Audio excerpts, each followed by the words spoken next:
Hello అండి, welcome back to my channel smart సేవ Telugu women. ఇవాల్టి వీడియోలో అమ్మమ్మల కాలం నాటి కమ్మటి చేపల పులుసుని ఎలా తయారు చేసుకోవాలో పాతకాలం పద్ధతిలో చూద్దామండి.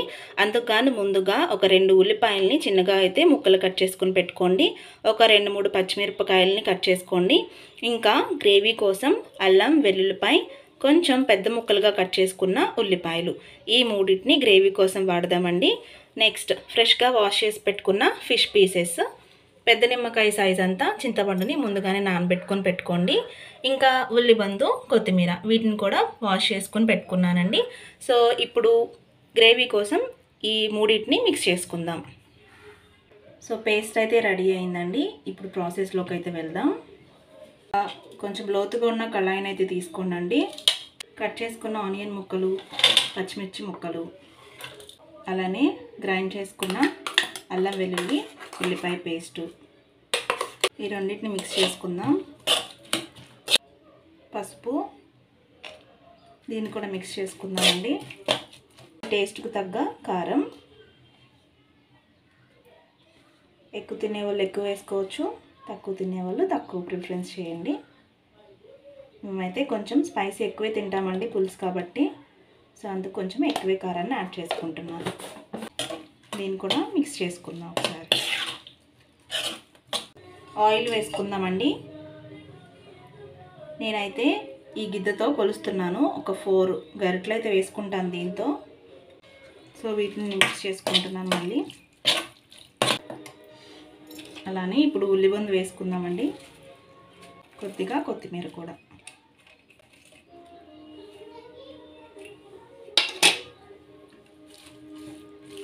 మిక్స్ చేద్దాం. సో వీటన్నింటినీ మిక్స్ చేసేసుకుందామండి. ఇప్పుడు ఫిష్ పీసెస్ని అయితే యాడ్ చేసుకుందాం.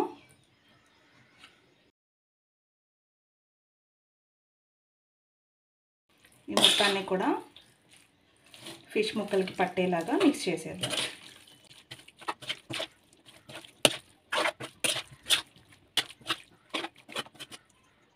ఇక వాటర్ని యాడ్ చేసుకుందామండి. ఇప్పుడు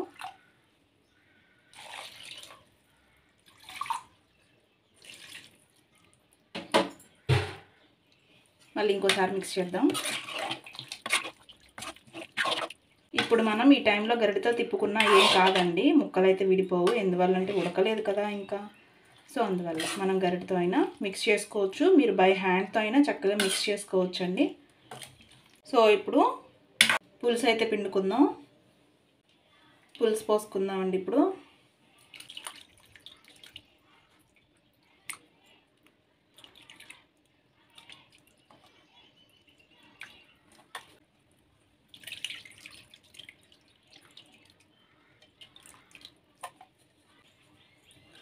సో ఈ మొత్తాన్ని ఒకసారి మిక్స్ చేసేద్దాం. ఈ పద్ధతిలో చేసుకోవడం వల్ల ఏంటంటేనండి, కర్రీ ఏంటంటే చాలా గ్రేవీగా వస్తుంది, పులుసు చాలా బాగుంటుందండి. నార్మల్గా మనం పులుసు చేసుకునే దానికంటే ఈసారి కంపల్సరీ మీరు ఇలా ట్రై చేయండి. ఎంతో గ్రేవీగాను టేస్టీగాను ఉంటుందండి కర్రీ మాత్రం. వెనకటికి ఇలానే చేసేవాళ్ళంట. మా అమ్మమ్మ ఒకసారి ఇలా పెట్టారండి. సో అప్పటి నుంచి నేను చేపల పులుసుని మ్యాక్సిమం ఇలానే ట్రై చేస్తున్నాను. సో నాకు టేస్ట్ అనేది డిఫరెన్స్ తెలిసిందండి. నార్మల్గా మనం పులుసు చేసుకునే దానికి అంటే తాలింపు వేసుకుని దానికన్నా ఈ కర్రీ టేస్ట్ మాత్రం చాలా బాగుందండి. సో ఇలా మొత్తం మిక్స్ చేసుకున్న తర్వాత చూసారుగా ముక్క ములిగేంత వరకు అయితే వాటర్ తీసుకున్నాం. మనం ముందుగానే పులుసు కూడా పిండుకోవడం వల్ల ఏంటంటేనండి, ముక్క ఎక్కువ వాటర్ అయితే విడిపోవడం అలాంటి సమస్య అయితే ఉండదు. సో ఇప్పుడైతే దీన్ని స్టవ్ మీద పెట్టేద్దాం.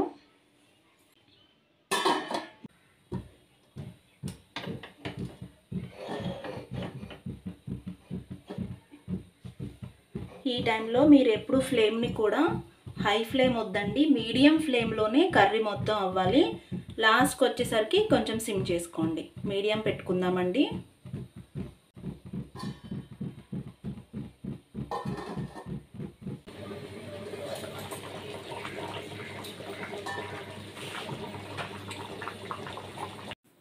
సో కర్రీ అట్లా ఉడుకుతూ ఉండగా అండి గల్లుప్పు అయితే యాడ్ చేసుకోండి.